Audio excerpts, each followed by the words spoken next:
roared through the cell. "So why didn't you commit suicide?" Her body went rigid as pure terror surged through her. Her breathing turned erratic, her muscles trembling uncontrollably. Then came the sound of flesh being struck. A blood-curdling scream ripped through the prison halls, followed by the sickening splatter of blood. The scene shifted back to Mujin, who stood before Biob Gang with a solemn expression. Pressing his palms together in a respectful gesture, he lowered his head slightly and apologized.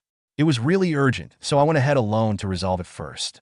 His voice was steady, yet there was a tinge of regret in his tone. Biob Gang remained silent for a moment before stepping forward, placing both hands firmly on Mujin's shoulders. "That's not why I'm scolding you," he said, his voice calm but weighted with something deeper. Mujin's eyes flickered with confusion. He had expected anger or reprimand, but this response threw him off. He met Biob Gang's gaze, searching for an explanation in his expression, but found only unwavering seriousness. Biob Gang exhaled, his tone carrying both concern and warning. "You were lucky this time. You survived. But the world is far bigger than you think, Mujin. There are countless people out there, people with abilities beyond your comprehension. Some are strange, some are abnormally strong. What would you have done if that woman and the black-clothed individual had been highly skilled fighters? If that had been the case, you wouldn't have escaped unscathed." Mujin's mind raced as he processed Biob Gang's words. "I never thought I'd get scolded over something like this," he mused to himself. He opened his mouth to respond, but before he could, his breath caught. His eyes instinctively focused on Biob Gang's expression, and the words died in his throat. There was something in the older man's face, an unspoken concern that made Mujin hesitate. "I hope you'll trust the adults next time," Biob Gang finally said, his voice softer now. Mujin swallowed his pride and nodded. "I'm Soda. I'll make sure to do that." Despite his calm reply, Mujin had to suppress the emotions stirring inside him.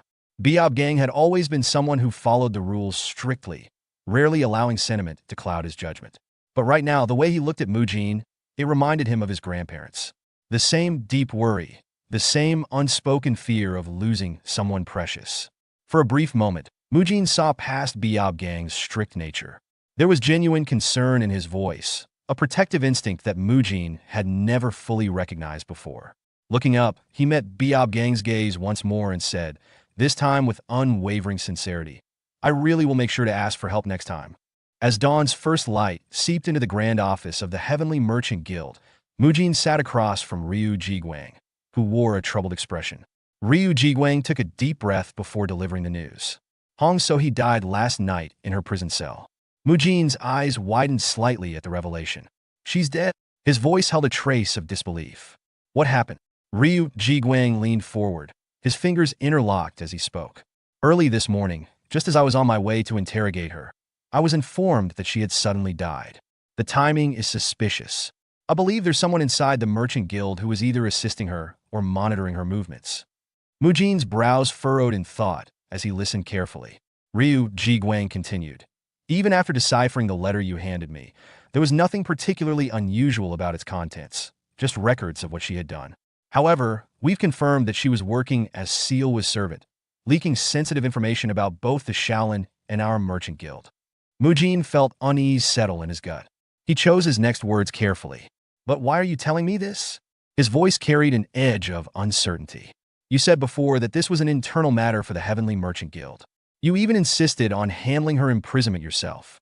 So why bring it up to me now? Is there something else I should know? Did I miss something important?" At that moment, Ryu Jiguang's expression darkened slightly.